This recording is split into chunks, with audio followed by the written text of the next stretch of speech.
하나님 주일에게 우리에게 주신 하나님 말씀은 스가랴 4장 6절 7절 말씀입니다. 그가 내게 대답하여 이르되 여호와께서 스룹바벨에게 하신 말씀이 이러하니라. 만군의 여호와께서 말씀하시되 이는 힘으로 되지 아니하며 능력으로 되지 아니하고 오직 나의 영으로 되느니라. 큰 산아 내가 무엇이냐? 내가 스룹바벨 앞에서 평지가 되리라. 그가 머릿돌을 내놓을 때에 무리가 외치기를 은총이 그에게 있을지어다 하리라 하셨고. 아멘. 할렐루야 찬양대의 찬양이겠습니다.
아멘. 고맙습니다. 사랑하는 성도님들, 예수 믿는 사람들의 매력이 어디에 있다고 생각하십니까? 세상 사람들과 예수 믿는 사람들의 차이점이 뭐라고 생각하십니까? 저는 두 가지의 확신을 가지고 예수를 믿습니다. 첫째는 구원에 대한 확신입니다. 예수 믿지 않고는 죄사함, 구원, 영생은 없다고 하시는 하나님 말씀을 100% 믿습니다. 여러분 어떻습니까? 믿으십니까? 이것은 죽음 이후의 영생에 대한 믿음이에요. 두 번째로는 죽음 이후의 영생의 믿음만이 아니라 이 땅에 사는 동안 예수님 때문에 행복한 삶을 살 수 있다는 확신과 믿음으로 예수를 믿습니다. 나는 연약하고 무능하지만은 하나님은 전능하신 능력자이심으로 그 전능하신 하나님께서 내가 이 땅에 사는 동안 불가능을 가능케 해주시고 보람있고 풍성하고 승리하는 삶을 살게 주실 것이라고 믿고 삽니다. 여러분도 믿으십니까? 내세에 복을 주시는 하나님이 현세에도 복을 주시고 임마누엘 함께 하시고 우리를 돕는 분이심을 믿습니다. 우리 하나님은 우리가 잡으려고 해도 잡히지 않는 저 하늘에 있는 하나님이 아니라 우리의 삶의 현장에 내려오셔서 구체적으로 우리를 도우시고 축복하시는 좋으신 하나님이심을 믿습니다. 하나님은 자기 백성이 나약하여서 쓰러지고 좌절하고 힘들어해도 방관하시는 그런 하나님이 아니라는 사실이에요. 자식을 키우는 부모라면 다 이해가 되겠지만은 자식이 좌절하는 것을 좋아하는 부모가 어디 있겠습니까? 자식이 실패한 인생을 사는 것을 아무렇지 않게 바라보는 부모가 어디 있겠습니까? 나는 부족해도 자식은 성공하기를 바라는 것이 부모의 심정이고, 자식이 성공한다면은 나를 희생해서라도 내 인생을 투자해서라도 자식을 뒷바라지하기를 원하는 것이 부모의 마음일 것입니다. 성경을 보면은 시리에 빠져 좌절하고 포기하는 자기 백성을 향하여 힘을 주고 용기를 주고 이렇게 세우시는, 또 다시 달려가게 하는 하나님의 애틋한 마음을 표현하는 말씀이 많이 있습니다. 말씀 보겠습니다. 이사야 41장 10절 말씀 함께 봅니다. 두려워하지 말라, 내가 너와 함께함이라. 놀라지 말라, 나는 내 하나님이 됨이라. 내가 너를 굳세게 하리라. 참으로 너를 도와주리라. 참으로 나의 의로운 오른손으로 너를 붙들리라. 아멘. 마태복음 28장 20절 말씀입니다. 내가 너에게 분부한 모든 것을 가르쳐 지키게 하라. 볼지어다 내가 세상 끝날까지 너희와 항상 함께 있으리라 하시니라. 아멘. 그렇습니다. 이 말씀에도 수많은 말씀이 우리에게 용기를 주고 힘을 주고 승리의 삶을 살도록 하는 위로와 권면의 말씀이 있습니다. 오늘 읽었던 이 본문에도 같은 맥락에서 이해하면 훨씬 이해가 쉬울 것입니다. 오늘 본문의 시대적 배경은 70년 바벨론 포로 생활을 한 후에 꿈에로 그리던 고향 예루살렘에 돌아왔습니다. 얼마나 좋겠습니까? 그런데 막상 와보니까 현실이 기가 막혀요. 예루살렘 성벽은 다 무너져 내렸고 성전은 폐허가 되어 있습니다. 남아있는 백성들은 그 삶이 처절하게 이루 말할 수 없습니다. 너무 안타까운 현실이에요. 뭔가를 해야 되는데 어디서부터 손대야 될지 도무지 엄두가 나지 않습니다. 그렇다고 다시 주저앉아 있을 수가 없습니다. 다시 성벽을 쌓고 성전을 재건하기 시작하는데 그들은 얼마 못해요. 또 다시 좌절하게 됩니다. 왜냐하면 주변에 있는 원수들이 극심한 방해를 해요. 못하도록 해요. 그나마 가지고 있던 의욕마저도 상실되어 버리고 이제 자포자기하는 지경에 이르게 되자 그들은 하나님 앞에 부르짖습니다. 하나님, 더 이상 성을 재건할 수 없는 것입니까? 하나님, 하나님 앞에 제사와 예물을 드릴 성전을 다시 세울 수 없는 것입니까? 이대로 포기하고 주저앉아야 하는 것입니까? 어떻게 해야 이 위기를, 이 국난을, 이 절망의 고비를 넘길 수 있습니까? 간절히 기도했습니다. 이때 하나님께서 그들의 기도를 들으시고 응답해 주신 말씀이 오늘 말씀이에요. 6절 말씀 같이 옵니다. 6절. 그가 내게 대답하여 이르되 여호와께서 스룹바벨에게 하신 말씀이 이러하니라. 만군의 여호와께서 말씀하시되 이는 힘으로 되지 아니하며 능력으로 되지 아니하고 오직 나의 영으로 되느니라. 아멘. 그렇습니다. 이 말씀은 사람의 능력이나 훈련된 어떤 군인이나 물질의 부여나 어떤 세력에 있는 영향력으로 되는 것이 아니라 하나님의 말씀으로 된다. 하나님의 능력으로 된다는 말씀입니다.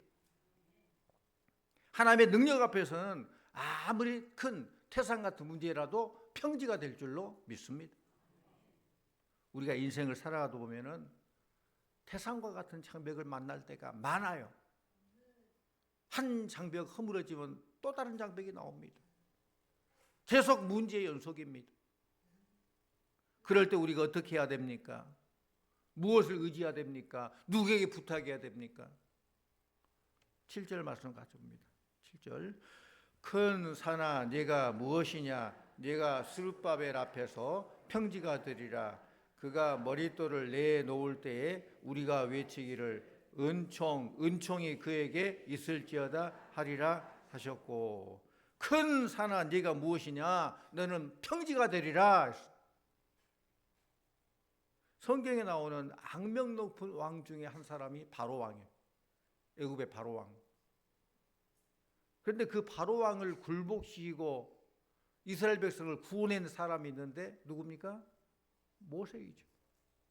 출애굽의 지도자 모세. 우리가 객관적으로 봅시다. 모세와 바로 왕을 비교해 보면은 게임이 되겠습니까? 모세가 바로를 굴복시키고 자기 백성을 구원해낸다는 것은 전혀 불가능합니다. 바로에게 대항할 만큼 모세가 힘이 있습니까? 뭐 훈련된 군사를 거느리고 있습니까? 성경을 보니까 모세가 갖고 있는 것이라고는 고작 지팡이 하나예요. 지팡이 고급 지팡이 아니에요. 다 말라 비틀어진 양칠 때 쓰는 그 지팡이에요. 그런데 이런 모세가 그 악명 높은 바로에게 정면으로 붙어서 자기 백성을 구원해냈습니다. 어떻게 가능했습니까? 모세가 어떻게 이겼습니까? 출애굽기 7장 1절 말씀 보니까 여호와께서 바로에게 모세를 신처럼 보이겠다고 했어요. 이 말씀 같이 보면 출애굽기 7장 1절. 여호와께서 모세에게 이르시되 볼지어다 내가 너를 바로에게 신같이 되게 하였은즉 내 형 아론은 내 대언자가 되리니. 그렇습니다. 이 말씀은 모세에게 하나님의 영을 충만하게 했다는 거예요. 바로가 볼 때 모세가 신처럼 보이는 거예요. 하나님의 영이 충만하니까, 성령 충만하니까. 하나님의 영으로 충만한 모세, 하나님의 영으로 무장한 모세를 막강한 애굽의 권세, 애굽의 능력, 애굽의 영향력이 도저히 대항할 수 없었다는 사실입니다. 넘실거리는 홍해도 하나님의 영으로 충만했던 모세 앞에서는 더 이상 버티지 못하고 마른 땅을 내고 말았으니 이것이 하나님의 능력으로 충만한 자의 권세입니다. 성령 충만한 자의 권세입니다. 사랑하는 성도님들, 지금 여러분 앞에 큰 산이 가로막혀 있습니까? 인간의 방법으로 도저히 어찌할 수 없는 태산줄령이 가로놓여 있습니까? 개인적으로나 가정적으로나 사회적으로나 국가적으로나 우리의 한계를 초월해버린 태산이 가로놓여 있습니까? 가장 어리석은 사람은 인간의 한계를 인정하지 못한 사람이에요. 인간의 힘으로, 자기 지혜로, 자기 물질로, 자기 권세로 돌파할 수 없는 불가능이 있다는 사실을 깨닫지 못하는 사람, 내가 뭔가 해볼 수 있다라고 착각하는 사람, 어리석은 사람이에요. 우리는 늘 유한한 존재임을 인정해야 돼요. 하나님 앞에서 우리들 아무리 뭐 지혜가 어떻고 뭐 돈이 어떻고 세상 지위가 어떡하지만 뛰어봐야 벼룩이에요. 다 거기서 거기죠. 도토리 키재기라고 하잖아요. 등산하는 사람에게 이런 질문을 합니다. 왜 그렇게 산에 오르십니까? 라고 물어보면은 그들의 대답은 산이 있으니까 오르지요. 산이 있으니까 오르는 거예요. 무슨 얘기입니까? 정복해야 될 정상이 있으니 또 다른 정상을 향해 올라간다는 이야기입니다. 우리 인생도 봉우리 하나를 정복하면 또 다른 봉우리가 기다리고 있습니다. 그 봉우리 정복하면 또 다른 봉우리가 기다리고 있습니다. 그러다가 지쳐서 쓰러지고 이렇게 힘겹게 겨우겨우 사는 것이 인생 아닙니까? 그래서 어떤 사람은 그래요. 난 죽지 못해 삽니다. 얼마나 안타까워요. 여러분 죽지 못해 살고 계십니까? 어떻게 우리의 삶을 활기 있고 당당하고 승리하는 삶으로 바꿀 수 있을까요? 오늘 말씀처럼 이는 힘으로 되지 아니하며 능력으로 되지 아니하며 오직 나의 영으로 되느니라. 근사나 네가 무엇이냐? 네가 성령 충만한 스룹바벨 앞에서 평지가 되리라 했습니다. 성령으로 충만한 사람, 성령의 능력을 내 삶의 현장에 도입한 사람, 이러한 사람 앞에서는 홍해가 갈라져 마른 땅을 내며 태산은 무너져서 평지가 될 줄로 믿습니다. 그러므로 성령 충만하고 그 능력 힘입어서 우리 모든 성도들 다 승리하는 인생들 다 되시기를 축원합니다. 하나님께서는 우리를 돕기 위해서 능력으로 함께하기 위해서 우리에게 성령을 보내주셨으니 우리가 성령 충만을 누려야 돼요. 성령 충만보다 더 좋은 건 없는 거예요. 우리가 왜 실패하고 좌절합니까? 왜 낙심 가운데 상처받고 허덕거립니까? 내가 내 인생을 책임지려고 하기 때문에 그래요.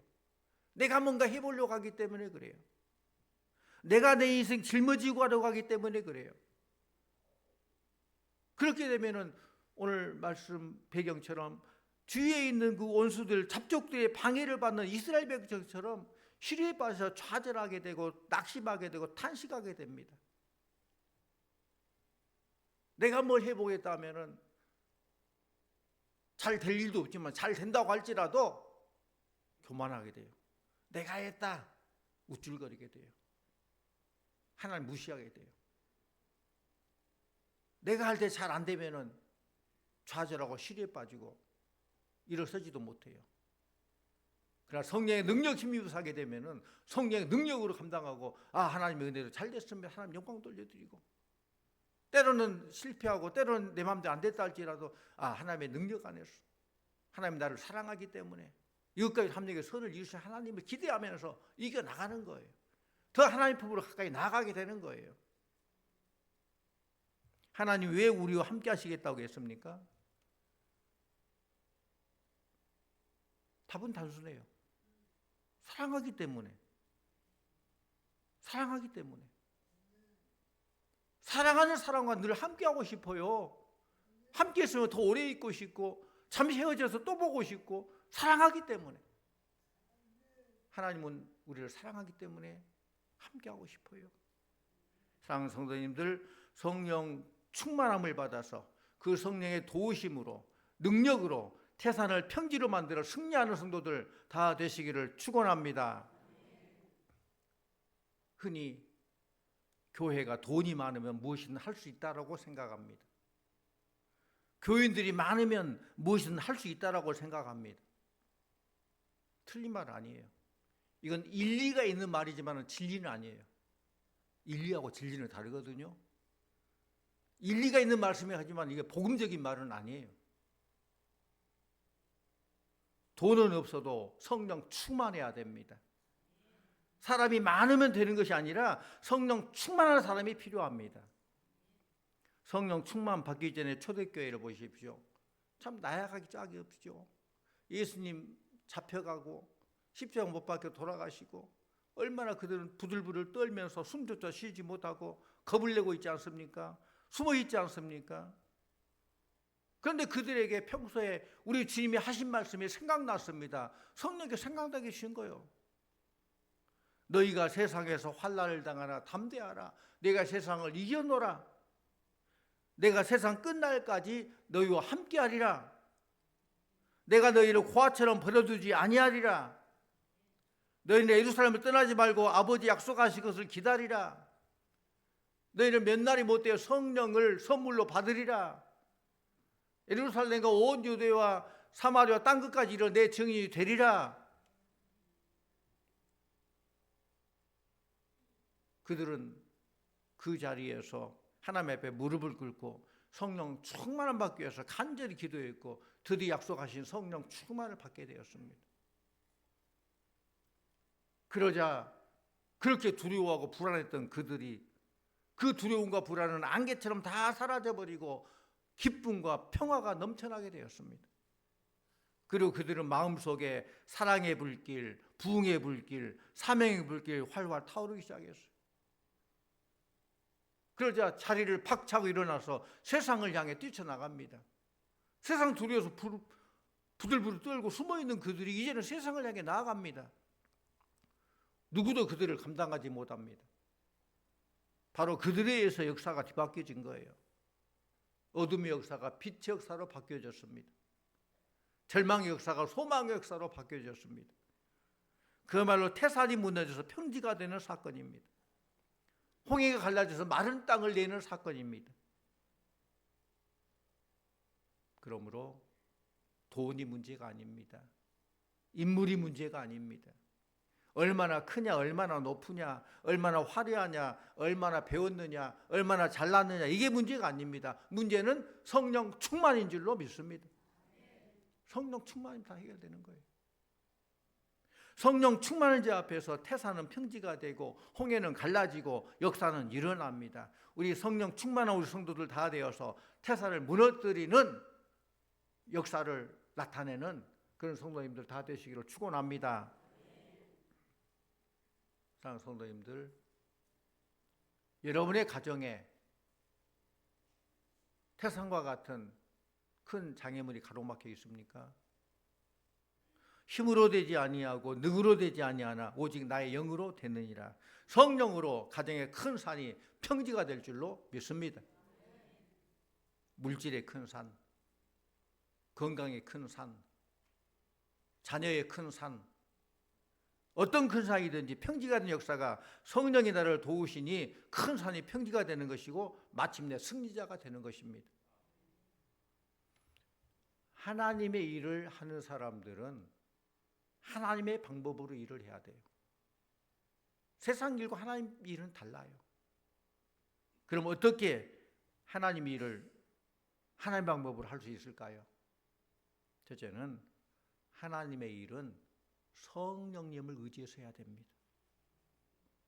지금 큰 상과 같은 문제들이 놓여 있습니까? 불가능한 문제가 있습니까? 해결할 수 없는 일이 있습니까? 기도함으로 성령 충만함 받으시기를 축원합니다.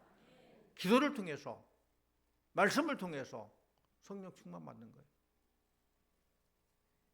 아무리 큰 문제를 할지라도 성령님이 하시면은 해결됩니다. 성령님은 하나님의 능력이잖아요. 마가복음 9장의 말씀 보면은 귀신 들린 아들을 데려온 아버지가 제자들에게 우리 아들의 귀신을 쫓아내 주세요 부탁합니다. 그런데 제자들은 안타깝게도 그 일을 하지 못했습니다. 그저 그 아이의 아버지는 예수님께로 와서 무엇을 하실 수 있거든 우리를 불쌍히 여기사 도와주소서 예수님께 직접 부탁을 해요. 우리 말씀 봅니다. 마가복음 9장 23절 말씀 같이 봅니다.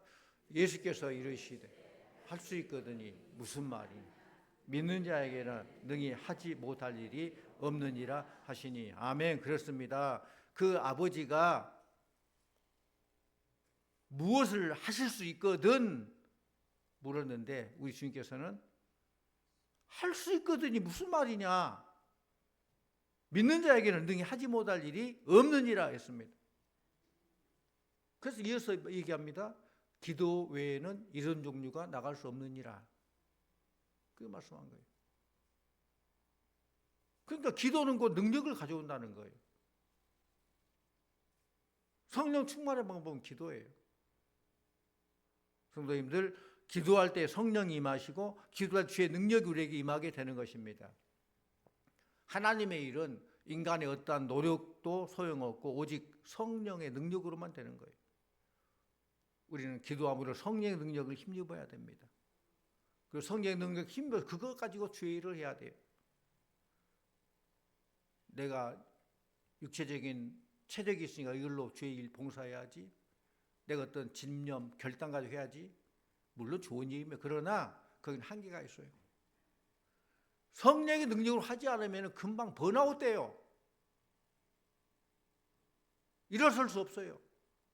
그러니까 성령의 능력이 힘들어서 할 때는 힘있게 할 수 있고 해도 늘 기쁘고 더 열심히 하게 되고 또 모든 결과를 통해 하나님께 영광 올려드리게 되고 그런 거예요. 성령의 능력해야 돼요. 하나님의 역사는 오직 성령의 능력으로 이루어지는 것입니다. 또 두 번째로 하나님의 일은 하나님의 은총의 역사입니다. 우리 말씀 보니까 우리 7절 다시 한번 같이 볼까요? 7절. 큰 산아 네가 무엇이냐, 네가 스룹바벨 앞에서 평지가 되리라. 그가 머릿돌을 내놓을 때에 무리가 외치기를 은총이 그에게 있을지어다 하리라 하셨고. 그렇습니다. 여기서 큰 산은 장애물을 말해요. 장애물. 우리 하나님 앞에 나갈 때에도 가로막히는 장애물이 있습니다. 어떤 내가 행복하리라고 생각하고 어떤 청사진을 그리고 열심히 걸어가는 그 길목에도 장애물이 있습니다. 그게 바로 큰 산이에요. 우리 인생길 앞에 가로놓여 있는 장애물이 놓일 때에 시련이 다가올 때 이 말씀을 꼭 기억하시기를 바랍니다. 그때 우리가 외쳐야 할 말씀은 큰 산아 네가 무엇이냐, 네가 스룹바벨 앞에서 평지가 되리라. 성령 충만한 능력 있는 사람 앞에서 평지가 되리라. 내가 성령 충만하면은 내 앞에서 평지가 되리라. 여러분, 인생에 막힌 문제, 가정의 어려움, 사명의 무거움, 내 힘으로 안 되는 그 자리에서 낙심하지 마시기를 바랍니다. 그 자리가 바로 성령의 능력이 역사하는 자리인 줄로 믿습니다. 그 자리 한계에 거기에서 좌절하느냐, 성령의 힘으로 다시 일어서느냐, 성패의 기로예요. 마라톤 할 때도 그런다고 그래요. 42.195km가 마라톤의 코스거든요. 한 30km 정도 가면은 데드 포인트가 있어요. 4점이죠. 인간의 한계. 정말 더 이상 못하겠다. 죽어버리고 싶다. 차라리 죽는 게 낫겠다. 포기하고 싶은 그런 마음이 드는 그 시점이 있어요. 거기서 성패가 결정되는 거예요. 이것을 참고 또 이게 나가느냐, 아니면 그냥 포기해버리냐. 조금만 참으면 이제 다시 힘이 솟게 되고 끝까지 완주할 수 있어요. 포기해버리면 끝나요. 항상 한계가 있습니다. 그 한계가 곧 인간의 한계가 성령의 역사의 귀한 포인트, 자리인 줄로 믿습니다. 큰 산 같은 문제가 여러분 앞에 있습니까? 성령님이 임하시면은 산은 길이 되고 막힘은 열림이 되고 불가능한 하나님의 가능성으로 바뀌게 될 줄로 믿습니다. 그러면 이제는 내 힘, 내 능력을 의지하는 삶이 아니라 성령님을 의지하는 삶으로 나아가시기를 바랍니다. 성령 충만하여서 여러분 남은 인생, 여러분 지금까지 하나님의 은혜로 잘 살아왔습니다. 여기까지 잘 살아오셨어요. 중요한 건 남은 여생이에요. 남은 여생. 평지 같은 큰 산이 변화해 평지가 되는, 성령 충만한 사람 앞에서 태산이 평지가 되는 그런 역사를 이루어나가는 인생길 다 되시기를 간절히 축원합니다. 기도합니다. 거룩하신 아버지 하나님, 힘으로도 안 되고 능으로도 안 되며 오직 주의 성령으로 된다는 이 진리를 우리 마음 깊이 새기게 하여 주시옵소서. 성령 하나님, 우리 심령 가운데 충만하게 임하여 주시옵소서. 막혀있는 문제 위에 역사하여 주시고 넘지 못할 것 같은 산을 평지가 되게 하여 주시옵소서. 우리의 가정 위에, 우리의 교회 위에, 우리의 사명 위에 성령의 능력이 나타나가여 주시옵소서. 이제는 우리 힘이 아니라 주의 능력 힘입어 살게 해주시고, 우리의 계획이 아니라 주의 인도하심 따라 살게 하여 주시옵소서. 예수님 이름으로 기도하옵나이다. 아멘.